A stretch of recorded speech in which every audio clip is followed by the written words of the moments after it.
Hey, yeah, so I know we've been gone for like a couple of weeks, and I know that pretty much absolutely nothing in the world of movies has occurred over these past couple of weeks as I'm trying to talk. But, we're going to try to struggle on with this show and just hope everything happens. So come join us.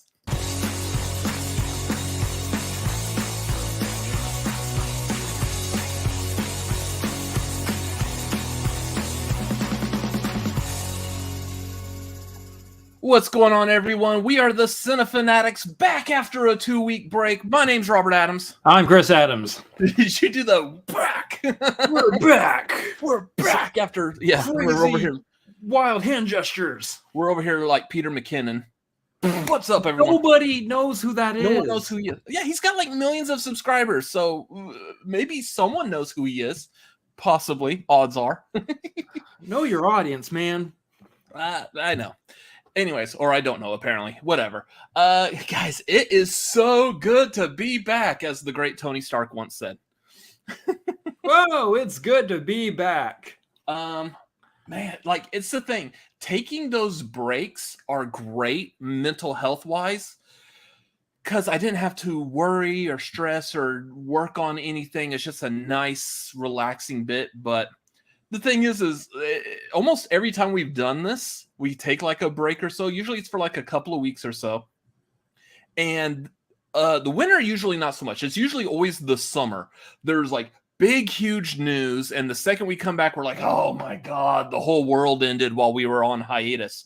Looking like earlier, I was looking through the previous Tagline episodes. Summer of last year, our What Did We Miss? Was an episode talking about Warner Brothers and HBO Max and all the stuff that was going on with Discovery. Yeah, all of that coming together. I was like, that was a year ago? Jeez. Yeah. They've done so much in a year. Yeah. Including canceling Batgirl. But that's neither here nor there. Flash came out. It flopped. Yeah. Even though it's not a bad movie. I don't know why, but anyways, we could probably talk about that some more when we talk about the box office, because there's going to be a lot of those numbers to catch up on. Hey. Also, real quick, as we get started, YouTube things. You know how YouTube goes, streamlabs.com/cinefanatics. You got any questions, comments, issues, complaints? If you would like to speak to the management, streamlabs.com/cinefanatics is a good place to do that. Also, yes. Patreon. Patreon.com. We are the management. Oh, yeah. Yeah, if you want to talk to the management, it's literally us doing that, was it Jim Gaffigan thing where we turn around, put on a hat, turn back. What? I love that bit. Anyways, patreon.com/cinefanatics. As we were talking about before we went on our little hiatus, we have changed up how Patreon works. There are now only 2 tiers on our Patreon. There's the $1 tier, which is the thank you for helping us. I believe it's still the Neo tier, because it's the one. Yeah, I'll change names and stuff later. Yeah. And then there's the $5, the dude tier, and that is it.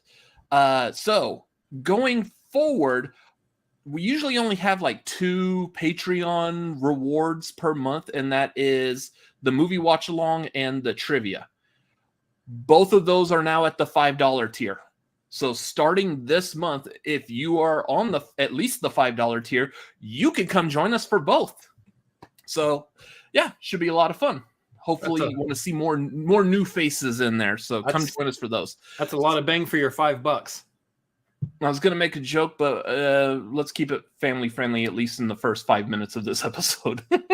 Because that's what YouTube wants. Yeah. We must honor the YouTube gods. Anyways, speaking of the Patreon stuff, since we have been off for like the first half of this month, pretty much, next Wednesday, a week from today, man, those Patreon subscription benefits, woo. Wow.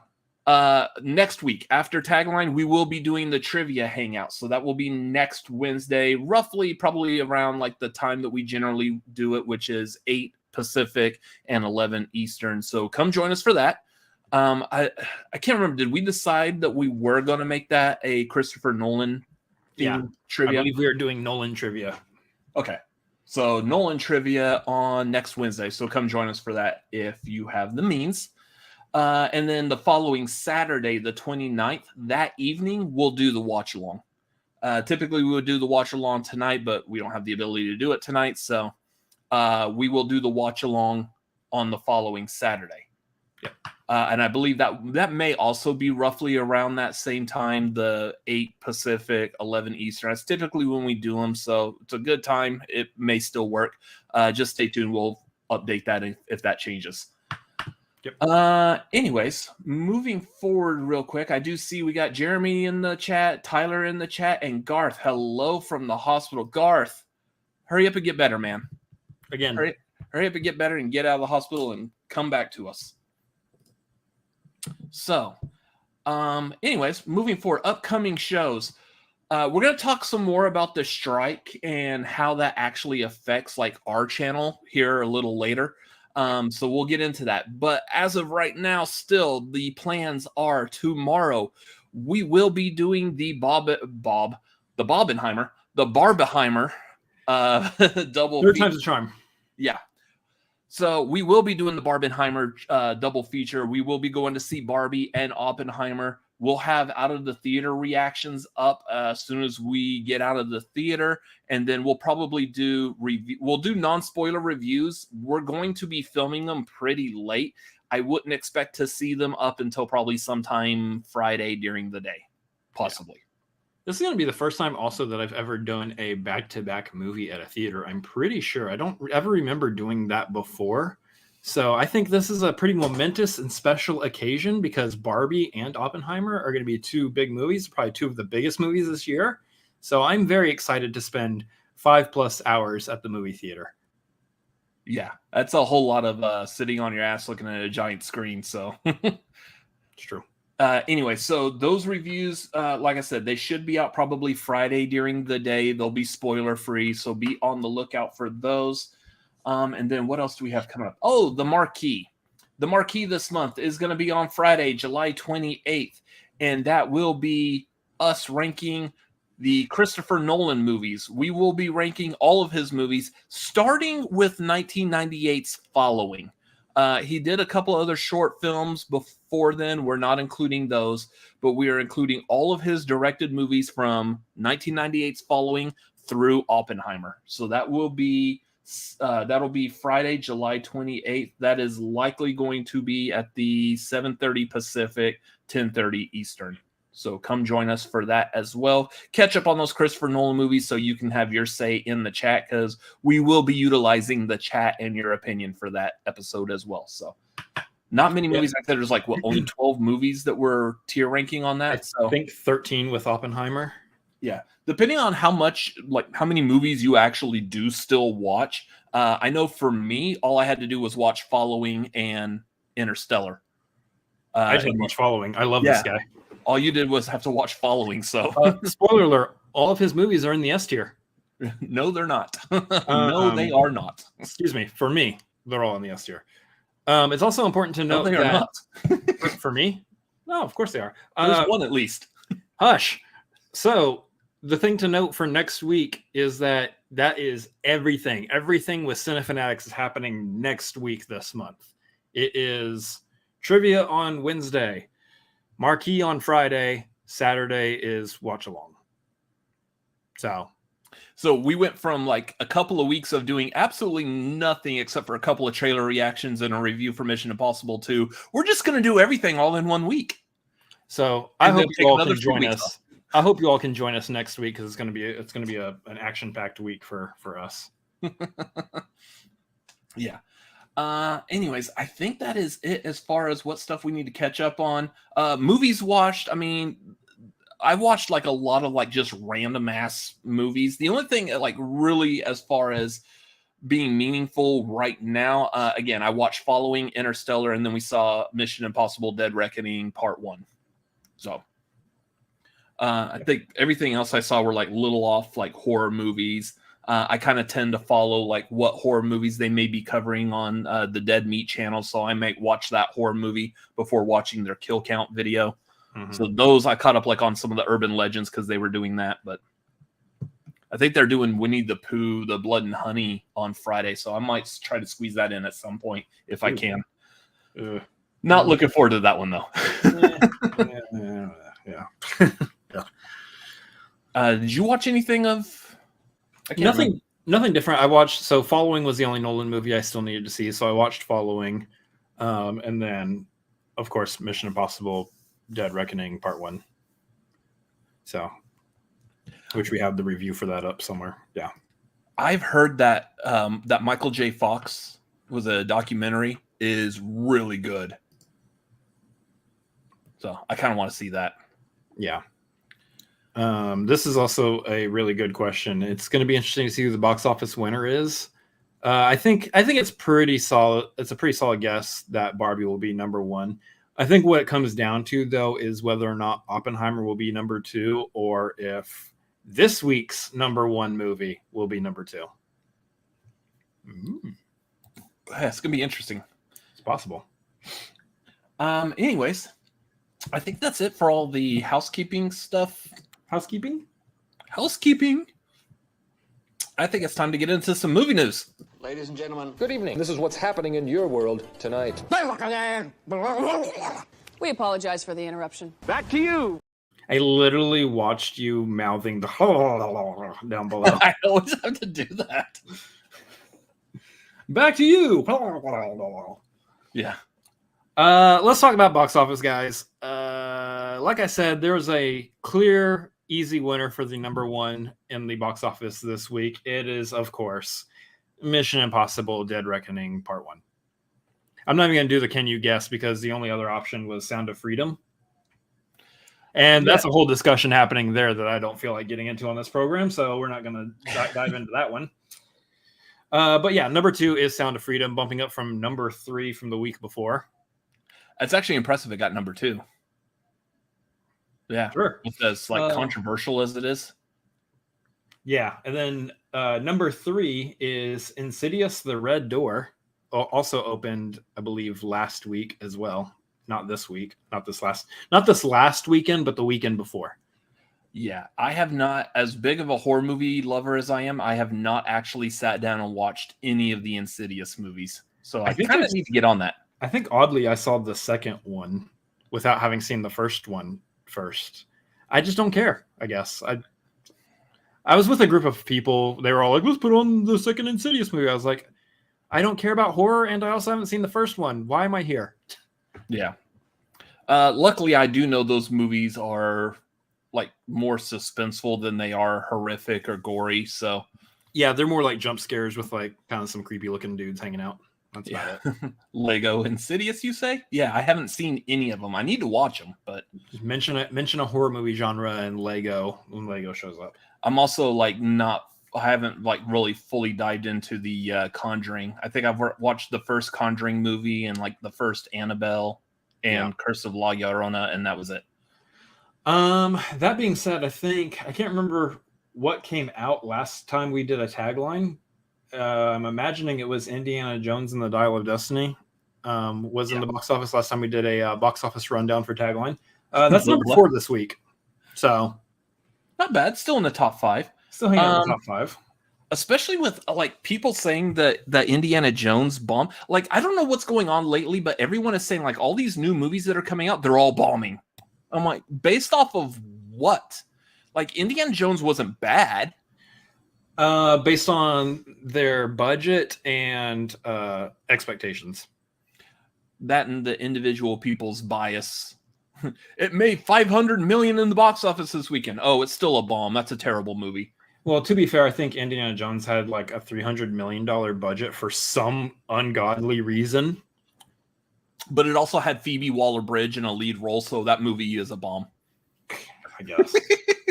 I thought it was delightful. I thought it was a great final entry for the Indiana Jones franchise. So, our review of that is up as well. But yeah, not doing so hot. I forgot to mention that Mission Impossible Dead Reckoning Part 1 is number 1 with $54.6 million.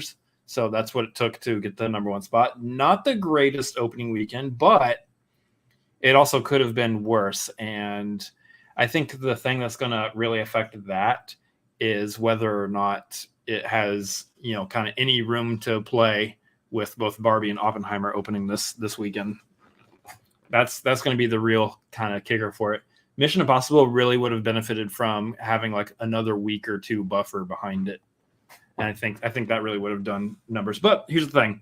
They've already got the sequel in the works for this. So regardless of how it does in the box office, we are going to get Dead Reckoning Part 2. So yeah. Which is good because I'm kind of curious as to how that's going to end. Yeah, exactly. Number 5, we've got Elemental hanging in the top 5 still, which is great. Number 6, Spider-Man Across the Spider-Verse still hanging out in that top 10. I think that's gonna be there for a little bit. It's gonna slowly make its way out. It does come out on video on demand here in about like 2 weeks. 2 weeks for video on demand. Yeah, that might affect it staying in the top 10, but we've seen crazier things before where something's been on video on demand and still hung out in the top 10 for like another 4 weeks. So yeah. Number 7, we've got Transformers: Rise of the Beasts. Number 8 is a J-Law movie, No Hard Feelings. Don't call her that. She does not like being called J-Law. Her name is Jennifer Lawrence. I don't think she has a choice in that. She kind of does. Number 9 is Joyride. I didn't realize that opened. This is the second week it's been open, and it's at number 9. Yeah. That's maybe not the best, but that one probably doesn't have the highest budget either, so it's all right. It's gotten decent reviews, but I mean, it obviously is going to get compared to like Girls Trip or Hangover. Yeah, that's one of those I think because the nature of the comedy that it is, it's going to do better on like home release than it is necessarily in the theaters. The only real, not only real, the major benefit to it, the only reason I'm like super curious to watch it though is it also stars Stephanie Sue from Everything Everywhere All at Once. Yep. And then number 10 is The Little Mermaid, still plugging away in the top 10. Should be noted, The Flash, which has only been open for 5 weeks, is at number 13. It has been quoted as being the biggest bomb for Warner Brothers ever. But again, that it was not a bad movie. Like that is a movie that people are saying are bombing completely based off of like some kind of like personal bias against something with that movie. No. It is a bias against Ezra Miller. No. It's not a bomb. It's not a bomb for reasons people have against it. It's a bomb for the money it's made. Well, okay. Box office wise, it's a bomb. But I've seen reviews and people saying it's a bad movie. It's like, it's not a bad movie. Yeah. I know like that's subjective, but it's fine. Again, there's so many issues working against it. Anybody who cares about the Ezra Miller stuff, obviously that's a thing. But I think the biggest issue is that the movie is a major pillar in a cinematic universe that's no longer going to exist. So why do we care? And I think like 5 weeks in its performance is enough for us to like start talking about some light spoilers with it. Yeah. It didn't set up the full transfer to the DCU as we were kind of hoping it would, which would kind of make sense that movie was primarily almost completely done by the time the decision was made. The decision was made to switch it. It would have been nice if they like did some like reshoots or went back in and shot just like 1 or 2 more scenes that could have. There is a light. I can see a potential direction that it could go towards redoing like the DCU, but yeah, I didn't feel satisfied by that. And I like it when a movie makes me feel satisfied. Right. But that's the thing about Flash. I'm just going to leave that one alone. As you should. So anyway, that is your box office for this week. Now, there is going to be, obviously, something major to talk about. I can't talk right now, so I don't know why I'm talking about something in the future. There's going to be something major to talk about for the box office next week, and that is the war between the pink and the bomb. The pink and the bomb. The pink and the bomb. Between Barbie and Oppenheimer. Which one's going to be number 1? It's safe to say that it's going to be Barbie. But that being said, we have to take a moment, bring it back down. Guys, it has been over a year. It's been a year and 2 months, basically. Almost to the day. Actually, yeah. a year, 2 months and a day since we started a little bit here on Tagline called Barbie Watch. And I can't believe we've made this bit go this long. It was actually episode 100 of the Tagline. It was our 100th episode of Tagline. Was the first ever entry for Barbie Watch. I've talked about these last few weeks that I needed to make a new Barbie Watch intro because they released a new trailer, a bunch of new footage and everything. I've done that. I finally did that during our 2-week break. I did that today. So I need to. I got to take a moment. I did it today. Yeah, I had 2 weeks to do it, and I did it today. I need to get this off my chest, guys. This has been a labor of love, editing the final Barbie Watch intro. This is in fact the final Barbie Watch, unless we for some reason foresee bringing the bit back for something here or there. You know, if they announce Barbie 2, which I'm already saying is likely, we'll see. Garth, you're going to want to keep your audio up for this one. You'll be okay, Garth. Guys, it's a little bit longer.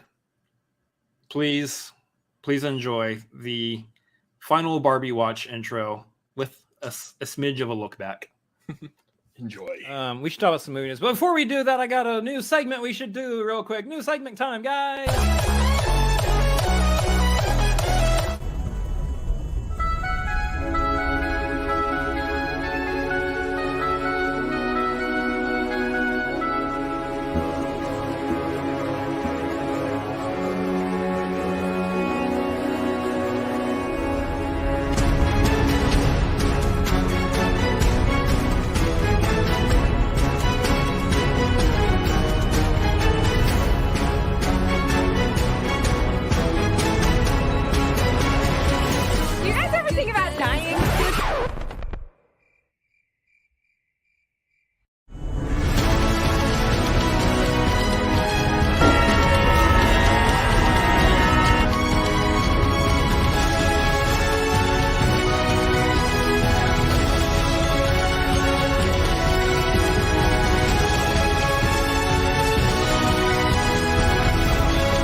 I literally go nowhere without them.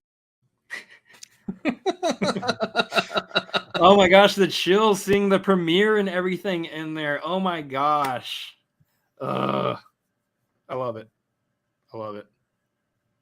Yeah. Anyways, for the final Barbie Watch, there's no new news. Apparently the movie opens tomorrow, so yeah, that was it. All right, no more Barbie Watch. This has been your Barbie Watch. Let's roll the footage again. No. We gotta talk about this for a minute. They had the premiere, and there were some looks being served on the premiere on the pink carpet, which, by the way, called it. Pink carpet. Called it. Yeah. Hey, are they going to do a red carpet? No, they're going to do a pink carpet. Called it, and so did everybody else. Yeah. So this movie opens tomorrow. It's already getting like really good reviews. Last I saw, it was like at 89% on Rotten Tomatoes. It was at like 90% last time I saw it. Well, I saw it drop down. Yeah, it's at 89 right now. Very likely, based off of like a lot of the reviews. My nurses rushed in. Based off a lot of the reviews I'm seeing, it's very likely that number is going to climb, especially when you get like the audience reviews in there. This just sounds like it is a lot of fun. Yeah. It's everything we could hope for, and then some. It does sound like the existential portion of it sounds very heavy, but I'm so completely game for that.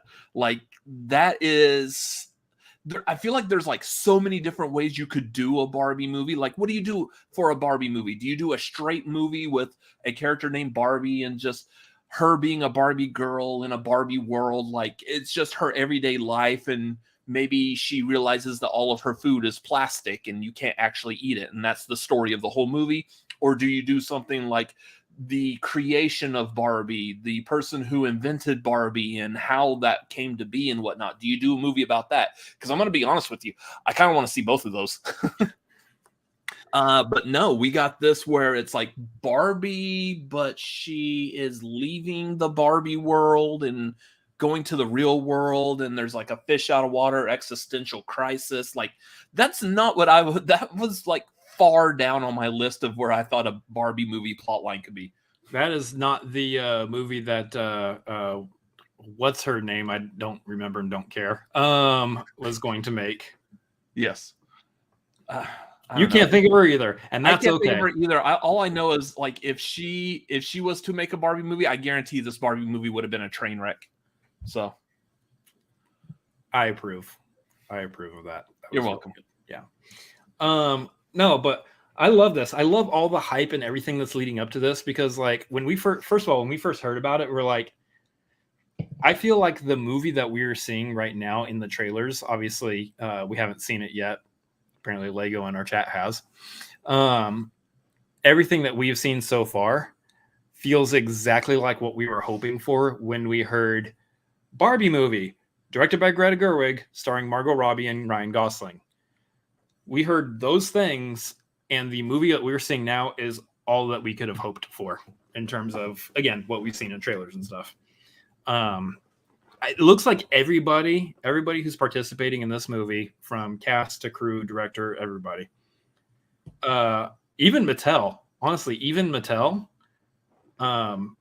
everybody is completely on board, understands what the assignment is, understands what the vision for this movie is, and is completely sold out and on board for it.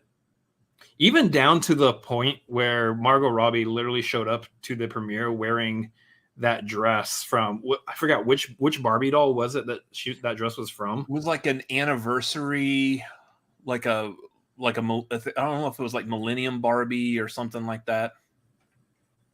I want to say like Torie knows. Yeah, Torie might know. If only Torie could speak out from the ethos and let us know what that dress was, if she remembers.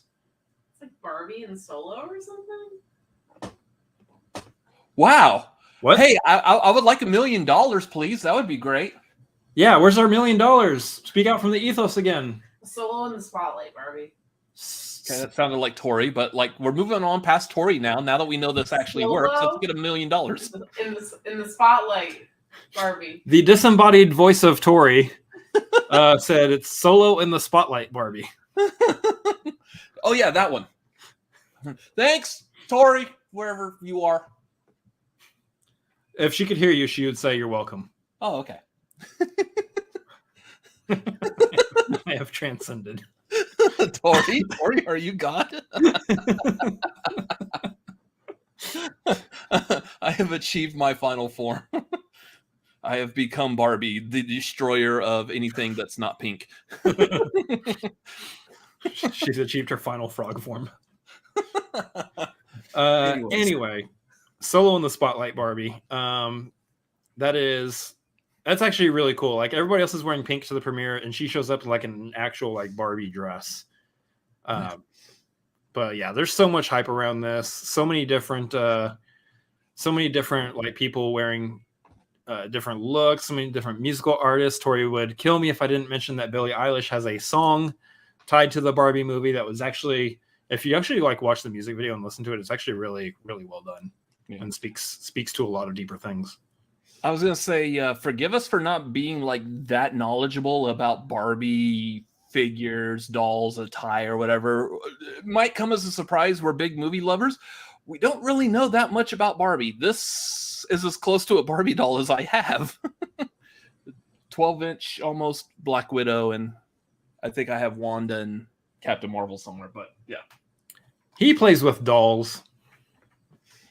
I don't play with dolls. Take that back, Chris, or I'll shoot you. Boom. No, boom, the proper boom, response boom, is they're action figures. That is an action figure. This is actually a collectible. I don't need to know the kind of action that figure sees. Oh, yeah. Never mind. Anyways. Off the rails. William Harold, sure. 12-inch. What? It's a 2-inch figure. It's pretty big for a figure, right? It's pretty big. Pretty solid size. Yeah, anyway. So the other thing I'm interested in seeing, and like I'm interested just from the human curiosity standpoint, but I'm also not interested because I know this is going to be stupid, is the amount of issues that we hear. I'm going to call them issues from people who have really off-putting opinions of movies that are going to use terms like woke or something like that. Men. Yeah. Hasn't there already been like a couple reviews, or some people have like written stuff online already that are like about this movie? There was one that we saw where someone was like just completely complaining about the movie, like every like tonal aspect of the movie that I will say you can derive from the trailer. Everything that he's saying is not necessarily something that you understand because you saw the movie. You can kind of figure it out from the trailer. And he's talking about like how woke it is or like feminist or something like that. And all the responses are like, dude, why did you go see this movie then? Yeah. It's like you should have figured out what the movie was going to be before you went into it. In which case, if you have all of these issues with it, you should have just skipped. You should have just skipped it, honestly. That's like someone saying, I don't like gay people, but I'm going to go see that Billy Eichner movie, Bros. You're not going to like it. You're already predisposed to have a stupid fucking opinion. Oh, are we that far into the rants? Are we that far into the stream where we can say that word? Yeah. Welcome to Robert's Rants. But yeah, if that is your kind of opinion and viewpoint on stuff, just don't go see the movie. Save yourself a whole lot of brain cells that you probably don't have very many left anyways. And save all of us from having to read your stupid opinions. Like, if you are predisposed to have that kind of opinion, this movie isn't going to change your mind. So, yeah. All in all, at the end of the day, dumb people aside who are going to still be dumb no matter what, and they have apparently freedom of speech on Twitter because Elon gave it to them.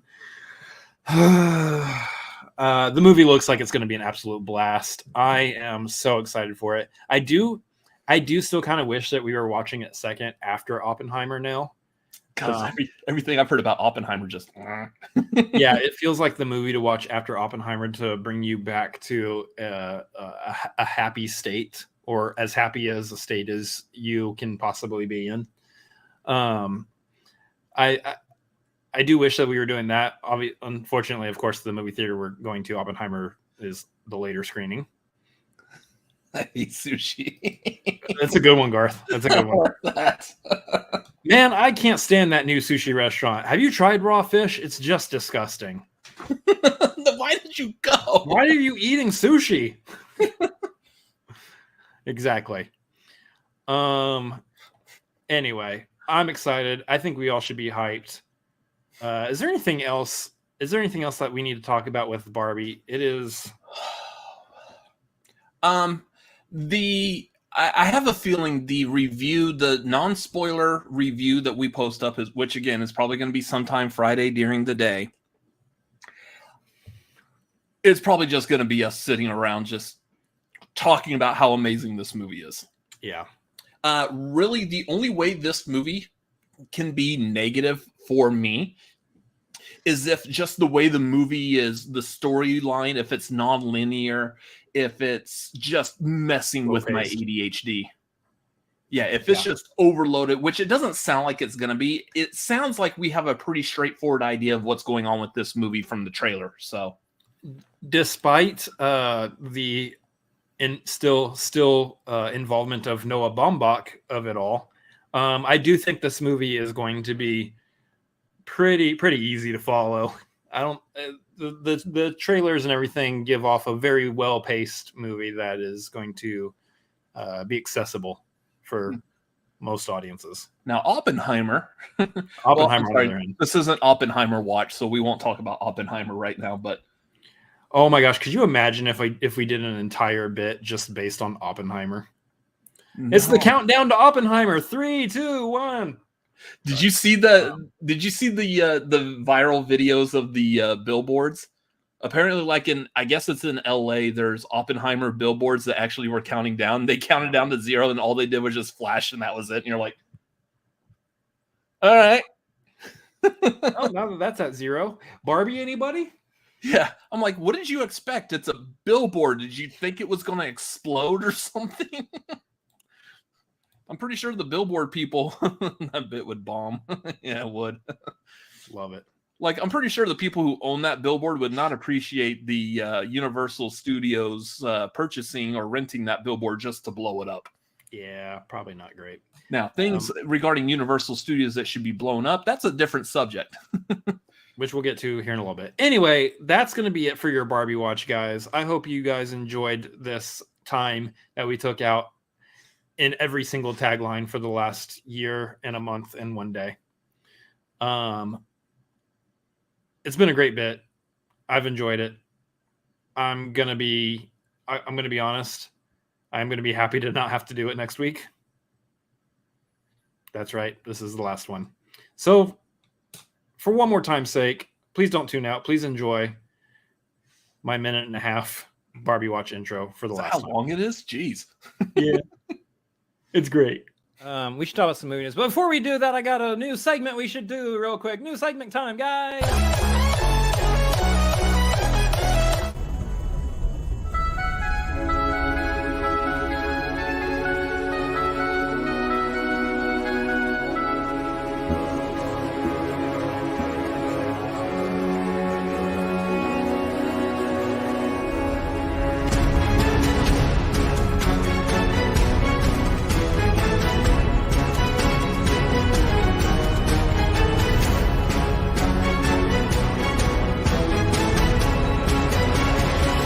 Do you guys ever think about dying?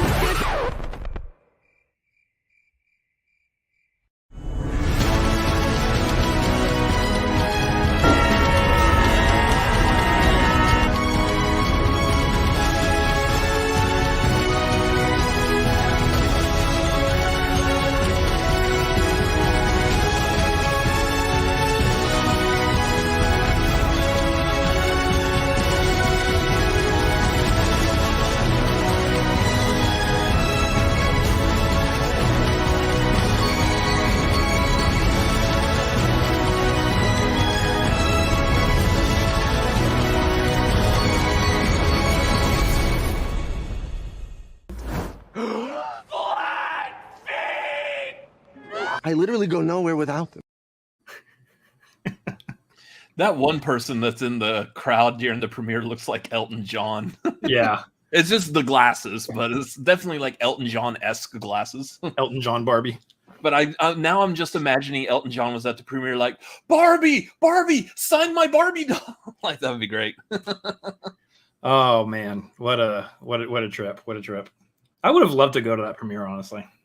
Like, not even necessarily like I would have loved to go in and watch the movie with them as well, but I just want to like physically like just watch the premiere, watch the people walking the pink carpet and whatnot. To be fair, I do believe that if anyone's curious, that footage is from the London premiere, not the LA premiere. I couldn't get a hold of good footage from the LA premiere. Also, LA people are boring. Also, this is probably the only time I can use the phrase walking the pink carpet, and it's okay for general audiences to be listening to what I say. I feel like any other context, just... All right, let's get into some other movie news. There was some casting for Superman Legacy. We've been talking about this. In fact, our last episode before we took our hiatus was talking about the confirmation that David Corenswet and was it? Oh man, I forgot her name already. Rachel Brosnahan? Yes. Rachel Brosnahan. I need to get that right. You got it. Have been casted in this movie. Since that time, they have also announced that Isabella Merced will be playing Hawk Girl. Eddie Gathegi, I believe, will be Mr. Terrific. And Nathan Fillion, who's a James Gunn staple, will be back playing the... he's playing Green Lantern, but he's playing the Guy Gardner version, which is going to be great because those of y'all who know the comics, the Guy Gardner Green Lantern is a dick. He's just a straight up Richard. And it's going to be a lot of fun. This is Darcy, Garth's nurse. Garth has moved to the ICU. Well, okay. So make sure Garth is good. Our wishes and prayers to Garth. I don't think that's serious. I think that's Garth responding to the playing of the Barbie Watch intro again. Oh, okay. Well, our prayers and thoughts go out with you, Garth, for having to watch our Barbie Watch intro. If that was the case. Anyway. So yeah, like this is some good casting, but I understand like a lot of the internet is like, but these aren't people who are generally affiliated with Superman. Where's like the casting for like Perry White or Jimmy Olsen? Where's the okay, Garth? Thank you, Garth. Glad to hear everything's okay still, or as okay as it can be. That was awkward. Move on. So, like, where's the casting for these other like Superman character mainstays? And I like that James Gunn responded with saying that yes, Superman is essentially two people, Clark Kent and Superman, and that we're basically announcing the people that are in Superman's life and not Clark Kent's so far. So I do expect we'll probably hear like the Jimmy Olsen and the Perry White pretty soon, but I wouldn't say pretty soon. I would say it's probably going to be a little bit before we hear more news like that. Well, yes, for other reasons. Yeah, good point. Yeah, but I like all the casting so far. Listen, I know there's a lot of people who probably have some issue with Nathan Fillion playing Guy Gardner, and I get the reason why. Again, it's the same issue that people usually have with comic book castings whenever they have problems with them, is that, oh, you don't look exactly like I pictured a live action interpretation of the comic book character looking like. Oh, this guy should probably be a younger version. I understand all of that, but at the same time, I'm looking at the vision that James Gunn has and the fact that he's casting these people, these specific people for these roles, and I'm thinking he's got a pretty solid vision for this movie. I expect this to be a fantastic Superman movie at this point. I expect great things out of it. So I'm fully on board with all these castings. I think it's great, and I think it's going to end up making a really cool, very unique adventure for Superman in movie form. I like this idea, William. Mark McClure playing Perry White would be good casting. The problem is I don't think that they'd actually do that because I feel like that may be closer to like a stunt casting. Mark McClure was the one who played Jimmy Olsen in the Christopher Reeve movies. Yeah, I don't know that they would do something like that necessarily. He was also Marty McFly's brother in the Back to the Future movies. Yeah. Now, it'd be funny if they casted, I think we talked about this before, but J.K. Simmons as Perry White. That'd be hilarious. They shouldn't, but that'd be hilarious. And I think we talked about this before. I'm willing to bet J.K. Simmons would not accept that. He'd be like, no, I'm not playing another newscaster. Yeah. Also, based on the fact that he signed up for Commissioner Gordon and that didn't go anywhere. Yeah. Lego Dave McFly. You do know non-horror stuff. Yeah, if Lego disappears, just all you need to do real quick is go Nicolas Cage. Yeah. Anyway, so going back to the casting, yeah, I like Nathan Fillion. I do kind of agree. I would have liked to have seen Nathan Fillion play Guy Gardner about 10, 15 years ago. I think like Nathan Fillion, I'll even push it back even further. Nathan Fillion, during the time he was doing Firefly, that would have been like a great age for him to play Guy Gardner. And the only reason I say that is because Guy Gardner, like I said, is kind of a dick. And he, in the comics, he does get better as time goes on. He learns, he matures, and gets a little refined. And I think that needs to be how Guy Gardner would look now. The problem is I'm willing to bet that they're still going to make him kind of dickish in the movie.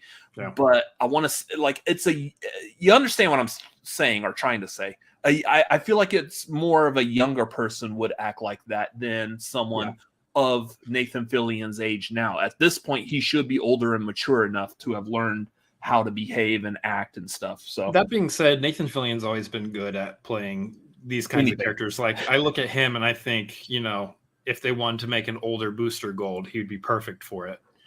You know, he would do well with that role. I wouldn't necessarily recommend him now at this point for that role. I have other people in mind for that role as well, but it makes sense. Like, of course, you know, James Gunn's going to want to put Nathan Fillion somewhere. I'm completely for him doing that. I don't understand the idea that a lot of these people online have. James Gunn keeps casting his friends and family. I don't care. As long as they're good in their roles, that's fine by me. So does Martin Scorsese. Yeah. You keep casting all the same people. They're all your friends that you've made on various movie sets and other areas of your life. Just, I don't care. Just as long as they're good in the role, it's fine. I mean, if we were to actually take some time, I'm willing to bet I could probably think of another like 3 directors that cast their friends and everything. Kevin Smith is actually probably the epitome of that, because it is always all of his friends and all no one complains. No one complains. So, but Clerks is also different in the pop culture sphere than Superman is.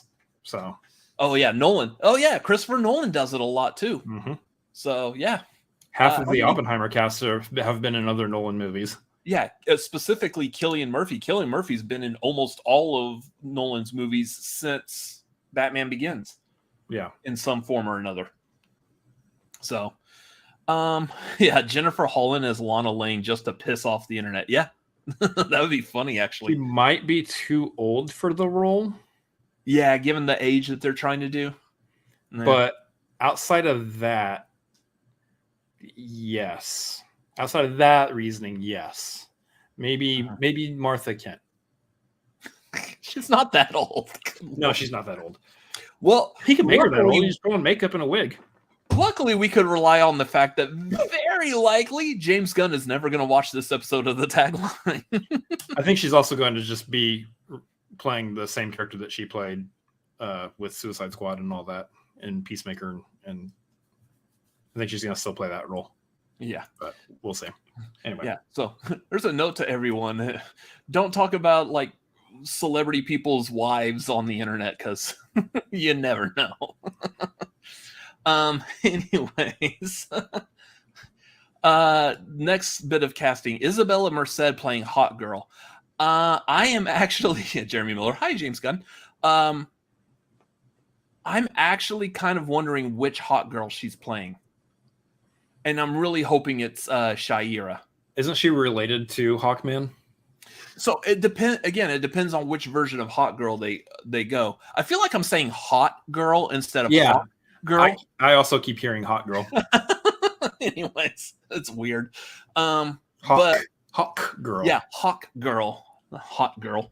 So it just depends on which version they go with. I believe they'll probably go with Shaira just because of the animated cartoon. She is the more well-known Hot Girl. The version that everyone's familiar with from the Justice League cartoon.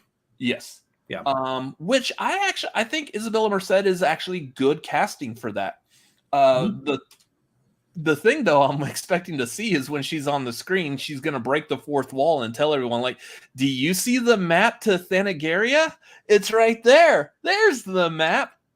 I forgot she's the one that played Dora? She was the live action Dora the Explorer. Holy. How many years have passed since that? Good Lord. Shut up. As many as you would think. But yeah, I thought that was funny. I was like, that was her. Dora's playing Hot Girl. Okay. I have boots for you. I'm going to stomp your face in. Yeah. And you say, stomp your face in? Yeah. And then, of course, the other one, Eddie Gethegi, of course, was very well known for playing Darwin in X-Men First Class. Yeah. Which, for some stupid-ass reason, they gave him the name of Darwin and the powers to be able to survive anything. And then they killed off the black guy right at the very beginning. Good job, guys. This is a redemption arc for him in this movie.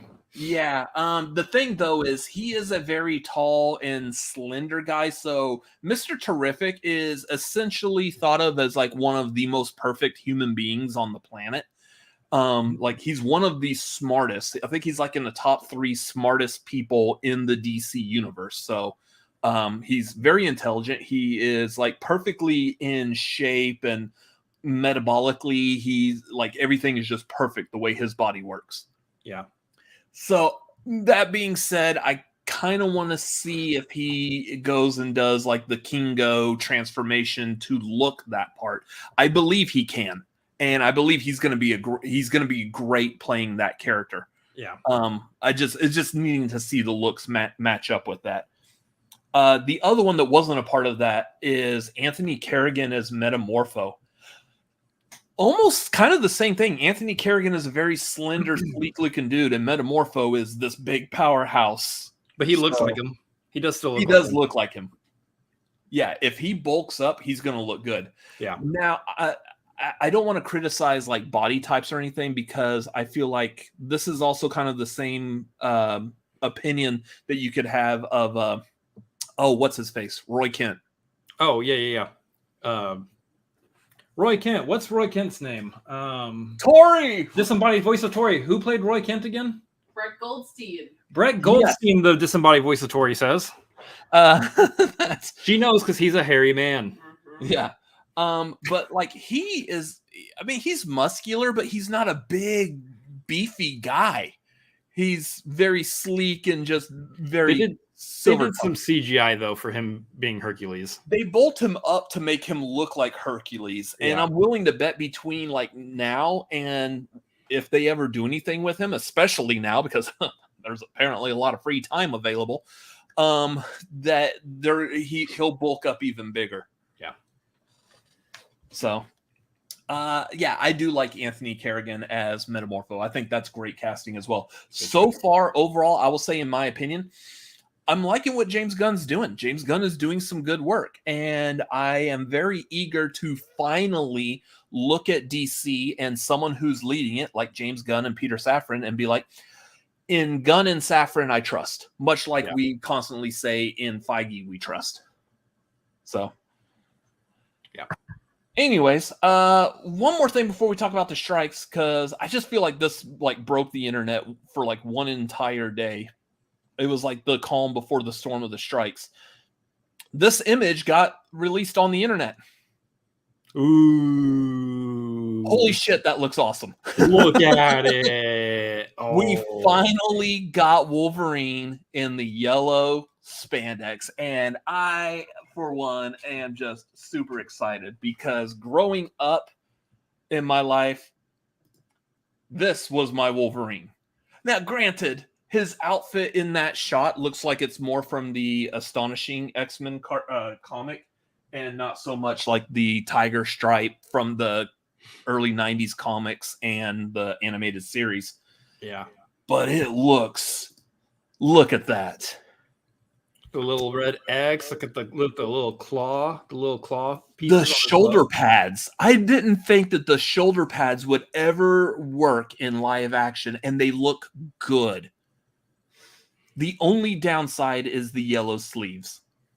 Yeah, the sleeves are kind of a downer, but honestly, at this point, beggars can't be choosers. And I think here's my thought on this: we are seeing the Hugh Jackman Wolverine version of this costume. We have yet to see who's going to be the main Wolverine in the MCU whenever X-Men do finally get fully introduced into the MCU. I think they will probably have even more comic accurate version. Not that this isn't comic accurate; it's pretty dang close. But I think they'll have an even closer comic accurate costume. Yeah, I love it. The fact that we went from the joke in the original X-Men movie, "Would you expect yellow spandex?" and now we're getting, even though it's not spandex, we're getting that yellow outfit. And even back then, when that X-Men came out in 2000, I was graduating high school. Yeah. And at that time, I was like, I understand them doing the black leather in the X-Men movies. Absolutely. The joke is on point. The yellow costume in live action just would not look good. That was back. Yeah, that was back in the day when we didn't believe that costumes as they appeared in the comics would translate well to a live action. Well, I was wrong. We were all so very wrong. This looks so good. And I am so happy. I'm eager to see if they're going to follow it up with the mask. Yeah, you hope so too, because I mean, standing next to Deadpool, we know how comic accurate Deadpool's costume has been this entire time. But what I'm hoping they do with the mask, one, I hope that we do see a mask, but two, that they do Wolverine's eyes the exact same way that they've done Deadpool's eyes, which allow Wolverine to emote a little bit. Yeah. Which I think will be really cool. I was going to say, I'm trying to think, like all the other comic book characters, we really have not gotten that kind of a mask on them. Like I'm looking at Captain America just had like open eye holes and that worked. Mm-hmm. Captain America never really had the solid white eyes, I think, in the comics either. No, not really. I'm just looking at the figures sitting around. Yeah, I can't think of any other character that had those kinds of like, other than like maybe Batman, in which the live action Batmans, of course, they've done just the black makeup around the eye, which was a great shot in Batman Returns when he goes to pull off his mask and the makeup's gone. That was so weird. Why couldn't they figure that out? Yeah. I don't know. This thing though, I love it. Yeah. I love it. And I think it's great. Look, as much as a lot of people will say that Logan was a good final closer for Hugh Jackman as Wolverine, I think this will actually put a great finishing touch on him playing the character, because he'll get to play Wolverine as he kind of translates and exists from a comic book page to live action. The fact that he finally gets to put on the yellow spandex is just very poetic, I think. Yeah. Yeah. So I agree. I think there was something about like James Mangold is a little disappointed that he's playing Wolverine again, but I understand, like, I get that viewpoint, but I also really love kind of like what you just said, the fact that let's just do it one more time just to nail the costume. Let's give the fans the costume. Yeah. And then Wolverine is free to fade off into the sunset. Yeah. Real quick though, I do want to also talk about the other like set. We saw a bunch of set photos leaked as well of like Deadpool and Wolverine fighting with like wires and stuff. And then there was that shot of like the old 20th Century Fox logo looked like it was crumbling on the ground or whatever, which is just confirming that basically that, coupled with like the casting announcement of like Jennifer Garner coming back as Elektra, they're doing the Deadpool is killing off the entire 20th Century Fox universe. And that's going to be amazing. I have never been like, the second that we realized that actually is what they're doing, instead of just kind of guesstimating, once I saw that photo with the 20th Century Fox logo, that cemented it. And I have never been so hyped for a movie ever. I believe there were rumors, I can't remember if they were ever confirmed or not, that Owen Wilson was appearing in this movie as Mobius. So and the TVA thing. Yeah, the TVA side of it. And I'm imagining a world where the TVA pulls Deadpool aside because he did the time traveling shenanigans in the second Deadpool movie. If they pull him aside and be like, you know what? We're not going to imprison you. Instead, we're going to put you to work for us. We need you to snip off this branching timeline because it shouldn't exist. It shouldn't be a thing. And in order to do that, he gets the help of Wolverine. And so that's the whole point of the movie, is the TVA has tasked him with snipping off the 20th Century Fox timeline of Marvel movies, which is going to be great. It's such a brilliant idea. I think that's the way it goes. Go castrate the Fox side of everything. You really went there. Wow. We're going to circumcise the Fox. Yeah. Yeah, I'm so excited for this movie. It's going to be great. If they ever film it, if they ever finish filming it. Speaking of which, let's talk about our main topic. The biggest thing that happened over the course of our hiatus, and we talked about this before, that we thought it was going to be leading towards this, was that the actors have now gone on strike. This one we were kind of like, I feel like we were a bit reserved on, mainly because when you're talking about actors, you're essentially talking about the face of the movie. Yeah. Like the Mission Impossible movie. Whose face have you seen the entire time for all marketing? EC legend. And yeah, so the actors, they have a little bit more weight to them. Not discrediting writers or anything, but how many writers' faces do you know right off the top of your head? That is the way that the studio is basically looking at it. Your writers are someone that you see the name of. Maybe some of them you know by face if they're a really good, prolific writer, but your actors are the face of your movie. When the movie comes out, the actors are the ones doing the press circuits, maybe sometimes with the director. Not so much the writers, again, unless it's a prolific writer. But who's also the director. In some cases, yeah. Christopher Nolan, for example. But a lot of these are the faces of your project. The Oppenheimer premiere happened the same time that the strike officially went on. They did the red carpet premiere, the strike was made official, and all the actors immediately left the premiere. They didn't stick around. They weren't trying to do any kind of press or promotion or anything.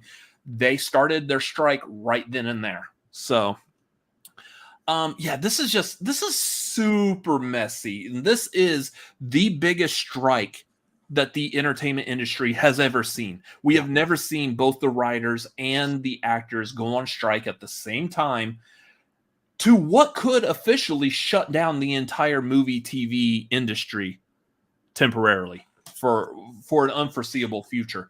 And yeah, typically like for people who aren't in the industry, like for us, we're just YouTubers, we're talking about movies. I can go ahead and sum this up real quick as to what we're doing. We're not SAG people. We're not affiliated with the union.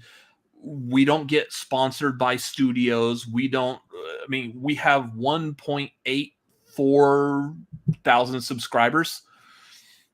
Yeah, we're nobody still. We're glorified hobbyists at this point. And that's the big thing, is that we don't take any kind of promotional, financial anything from any studios to promote anything. We are not paid by them to talk about any of their movies. We are glorified hobbyists. We are basically doing this of our own free will. Therefore, we are not beholden to any union rules, nor are we needed to oblige by them, but per voluntary request of the unions themselves. If they asked all influencers, hey, please stop talking about new first run movies, then that would be something that we could take into consideration. But we're not influencing anyone. Again, 1.8 thousand subscribers. That's not the point. That's not the point. Well, so it kind of is a point, mainly because over the past week or so, we have seen other YouTubers that are in the same realm. Namely, I'll use, for example, Real Rejects. Real Rejects have come under fire from the general public. Mainly, people who don't know what they're talking about are criticizing Real Rejects for still supporting, not necessarily supporting, but talking about work and movies as they come out. That's what they do. They are not a sponsored channel. Real Rejects are not sponsored by any studio at all. And they're still going to talk about movies as much as they feel like they should. I know. What a lot is being talked about and is being worried about is anytime somebody who is a content creator who also potentially could have SAG membership or WGA membership, some kind of membership of some sort to these unions, going and taking work that would have otherwise been given to one of these actors, one of these writers, during a time when they are on strike, otherwise known as scabbing, essentially, or crossing the picket line. That is something that a lot of them are worried about in terms of content creators, but there's a lot of content creators out there like us. I would even say the Real Rejects, and other content creators, even some content creators who are, I think, still affiliated with SAG. I think we know a few out there who are, and even they are still talking about first run, new run movies, because again, same line of reasoning, the studio is not paying them to promote it. If a studio was creating a new deal during this time of the strike, writing in a new contract to say, hey, please promote our movie, then that would be an issue. Yeah. But because these content creators are still talking about movies regardless of, not receiving a deal by the studios, that is not scabbing. That is not crossing picket line. That is not taking work from actors, writers who would otherwise be doing these roles themselves, like promoting and everything. So what it looks like basically for movie YouTube, unless you are actually affiliated or sponsored or being paid by a studio for any kind of promotional work, you are essentially your own independent person. You are free to continue talking about movies and whatnot. But it is also up to you. The other channel I was going to bring up is Dead Meat. They have put out on Twitter, like, hey, here's what we're going to do. They're going to continue the kill counts that they've already gotten filmed or written. They're going to finish those off, which should take them through the end of August. And then come September, what they are deciding to do. And they're not like SAG actors. They're not affiliated. No. But because they want to support what's going on, they have decided that they're going to start covering movies that are either independent or foreign films, which is great. That still gives credit to a writer, to an actor, but takes away the focus off of the movies from the big major studios that are involved in this strike. Which is going to be huge because, first of all, they are a really big channel covering horror movies, and that is going into a time period where you want a really big channel covering horror movies to cover your major studio horror movie. Yeah. And they're not going to get that. They're not talking about them on their podcasts. And like that was like effective immediately. Chelsea from the channel, she said that they're not doing any new movies on their podcast. So they're not reviewing, they're not promoting, they're not giving any kind of light to these new studio projects, which is cool. But yeah, that's where I bring up the fact that we're 1.84 thousand subscribers compared to their millions. What we do doesn't matter in the long run. Right. Yeah, now. We're not affecting anything. I will say from a personal standpoint, at least for me, I'm pretty sure Chris is going to agree with me. If we were in their position, I would probably want to do what they're doing as well. I feel like that would make sense. Yeah. We don't have to, but that would be where I would want to be at. But I mean, again, there's a difference between 1,000 subscribers and like what, 5 million or something that they're at. So yeah. The biggest thing at the end of the day to remember also is all of us, from content creators to consumers who go and see movies, who love movies, who want to talk about movies in our daily lives, everything. We all need to be listening very intently to what SAG and the WGA are requesting of all of us. As of right now, they have stated that there is no call for a consumer boycott of films because us not going to see movies, any of us not going to see movies actually hurts the individuals who are currently on strike trying to fight for their money, fight for their well-being and their livelihood. So it is still encouraged for us to go see Barbie and Oppenheimer. It's still encouraged for us to go see, Blue Beetle when it comes out, and all these other movies that are coming out here pretty soon. That do we have to though? Stop it. That are coming out here pretty soon that aren't going to be covered in promotional rounds like a movie normally would. So. And that's probably one of the things I hate about this situation. It's so sticky in that the general public, we don't have any guidance on what to do. Typically, if there's a boycott they're not a boycott, if there's a strike and you believe in what they're striking for, you would then boycott. If McDonald's wasn't paying its workers properly, they go on strike. You would support the people on the strike by not buying food from McDonald's. Hit them where it hurts. Here. Yeah. I can't boycott a movie because the writers and the actors are also involved in that movie. So if I support the actors and the writers, I'm also supporting the studio. I don't, as a general public person outside of the studio or this area, there's nothing I can do to show that I don't approve of the studios, but approve and support the actors and writers behind them. Yeah, they're not calling for a boycott. That also includes not canceling your streaming services or canceling. That includes canceling. Don't cancel your streaming services unless you actually just want to cancel your streaming service. for whatever reason. But they're not calling for people to do that because, and the thing to remember is that they all still, no matter how little it is that they're receiving and what they're fighting for, they do still receive residuals for these things. Granted, now in the day and age of streaming, it's the studios have very much taken advantage of the writers and the actors in this situation. But regardless, it's still their work, their time, their effort being seen, being promoted and talked about amongst, you know, what we would call word of mouth situations. And in turn, at the end of the day, they still do receive some money, even if it is right now like pocket change. Essentially, it is, you know, all that pocket change still adds up to something for them that helps put at least bread on the table, you know. So that's it. It is very important that we all still see these movies, talk about them, enjoy them. But at the same time, we very much, I speak for both, and we very much stand firmly behind both writers and actors in this, because it is horrible to see studio executives say the things that they're saying. Looking at you, Bob Iger, who we actually really liked over Bob Chapek, and now you're kind of leaving a very nasty taste in our mouth. Looking at all, not much better. all these studio execs, Bob Iger, David Zaslav, all the other ones who are making tens of 20s of millions of dollars every year, while the people who actually make the content, who actually put the creative effort into the content, are receiving chump change for their effort. And we're also not talking about the big name actors, the Tom Cruises, the Matt Damons, the Meryl Streeps of the world. Like, all of them, obviously they're set for life. But I love what they're doing is they all are also agreeing, no, we're not going to do anything until you pay all the people who, you know, are getting a pittance for their work, who are struggling actors out there who barely can afford healthcare, because they all remember a time when they were in those shoes too.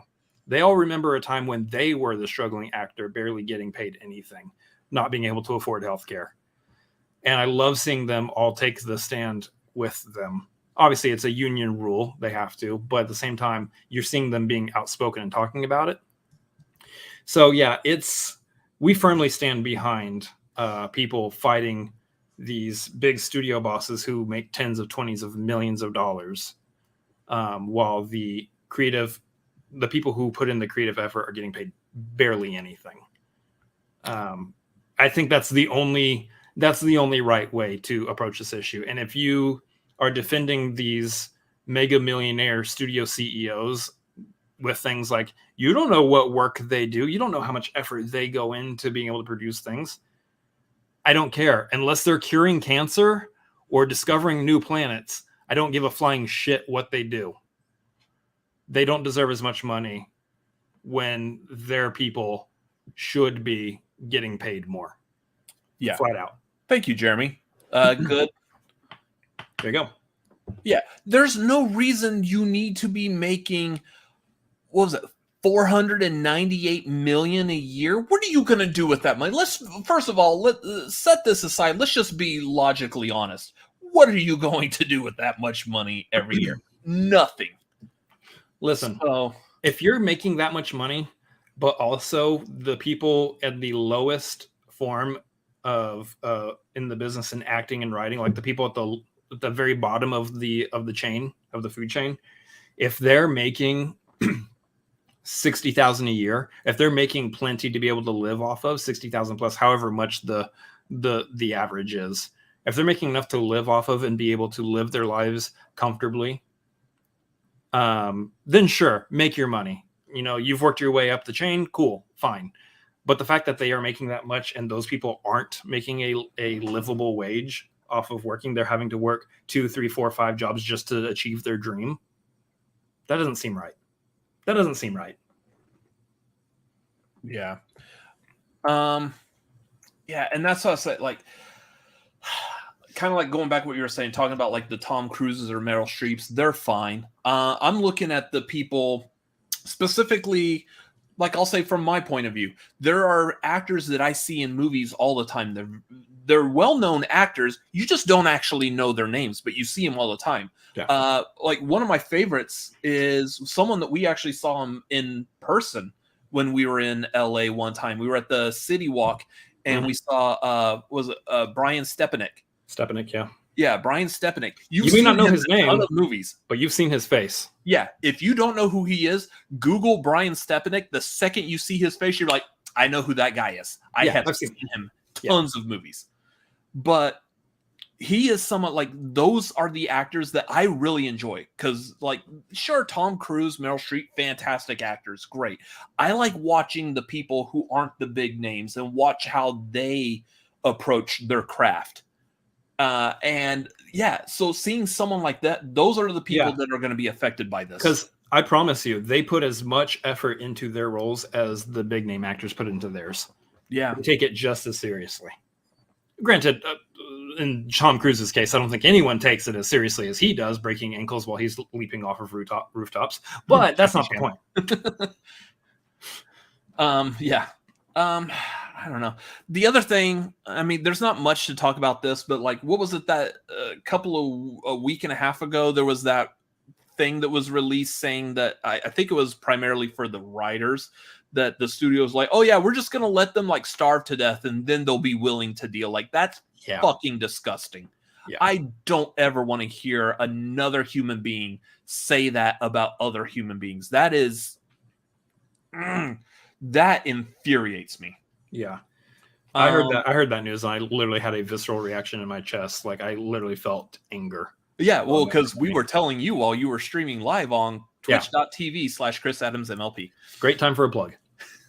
But I mean, like, that is so disgusting. And I'm actually really, like, I'm hurt by it, but I'm actually really happy that we don't have any clue, as far as I know, as to who actually said that. We can take a guess. Because that is someone who should not be actively amongst us.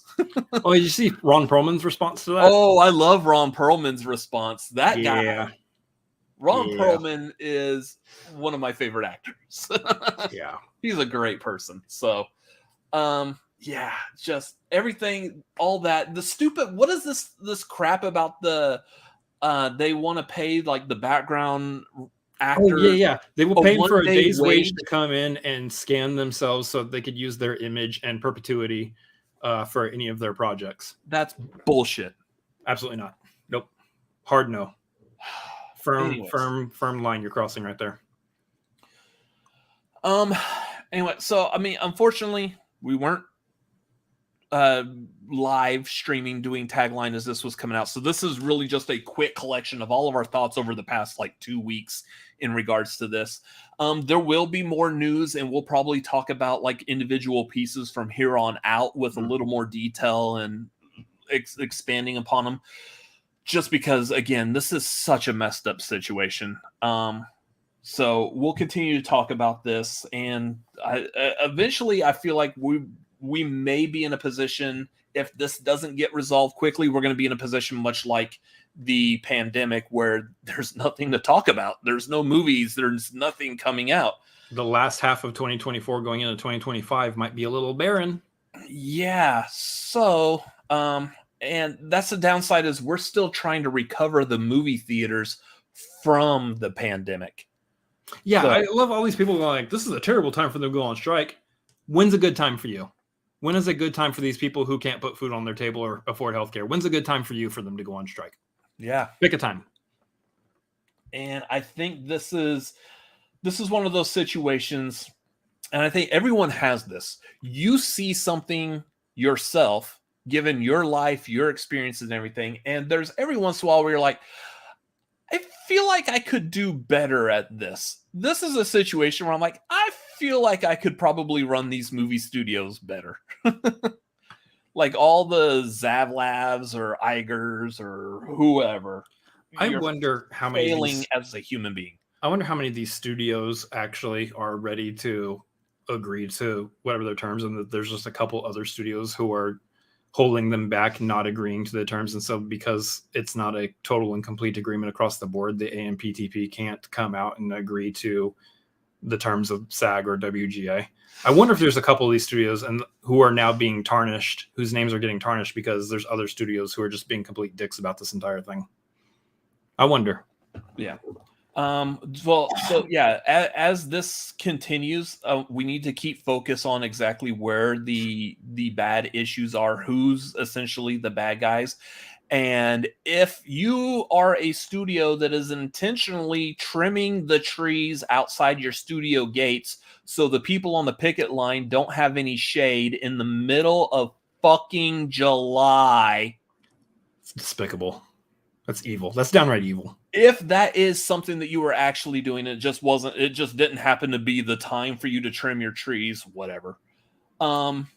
Keep in mind those trees. Those trees were trimmed way further than they should be for this time of year. Yeah, those trees look terrible now. Those trees are basically killed for the Wicked. sake of the reasons.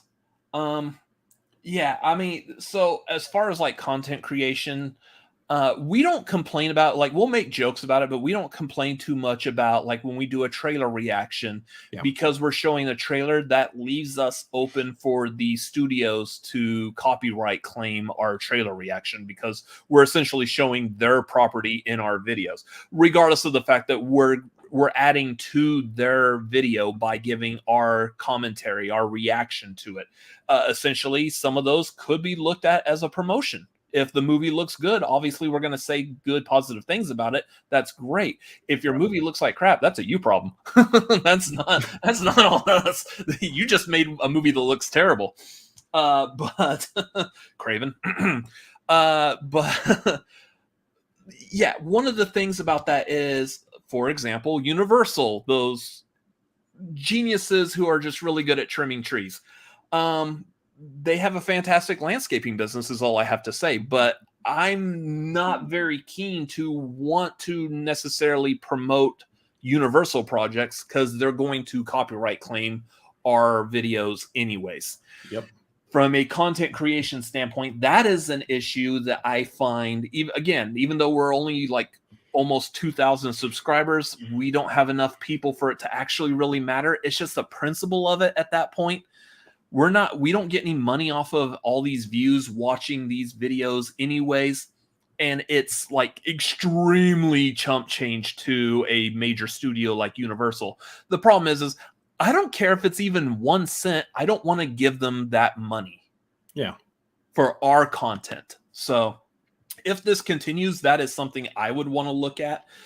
I just don't know how feasible that is, because we do rely on views to grow this channel, and doing a trailer reaction is the bread and butter of what's going to grow a film YouTube channel. So yeah, we'll see, because again, us not creating content over these things do still hurt writers and actors. And apparently us as well. So. So yeah, again, we'll talk about this some more as the story continues, and we'll dive in deeper to some of these ideas and what's popping up. So that is going to do it for tonight. So again, still expect to see content coming out from us. We're still going to be reviewing Barbie and Oppenheimer, even though Oppenheimer is a Universal. I feel bad for Christopher Nolan. He can't catch a break, can he? And not catch a break.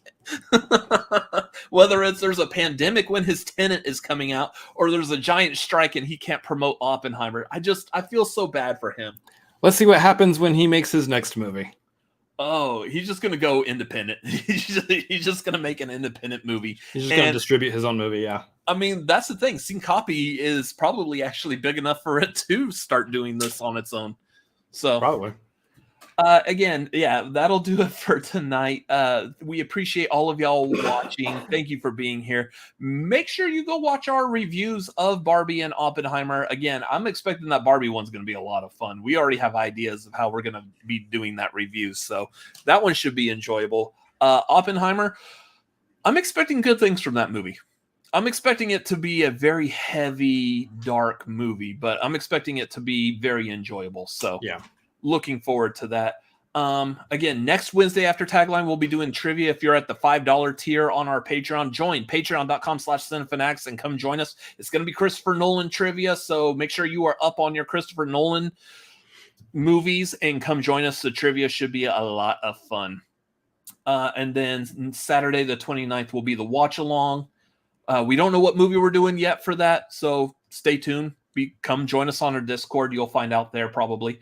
And then also July 28th, Friday, July 28th will be the marquee. That is going to be Christopher Nolan movies that we will be tier ranking.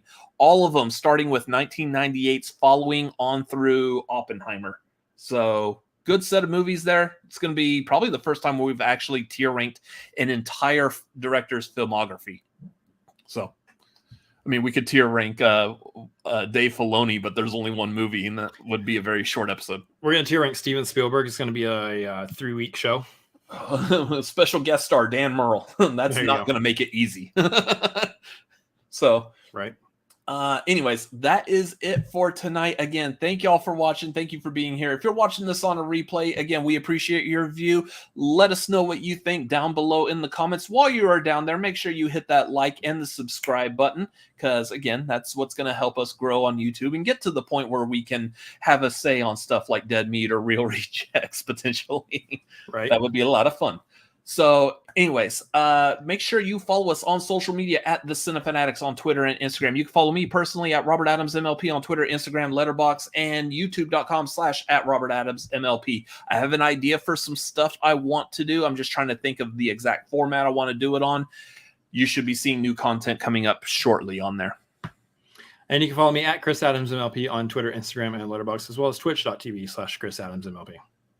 Anyways, that is going to do it for tonight. Again, thank y'all for watching, and we will see all of you, hopefully, next week. Say goodnight, disembodied voice of Torie. Torie. Good night. Thank you, Torie. Good night, Don't let everyone. the bed bugs bite. We don't have bed bugs in our apartment.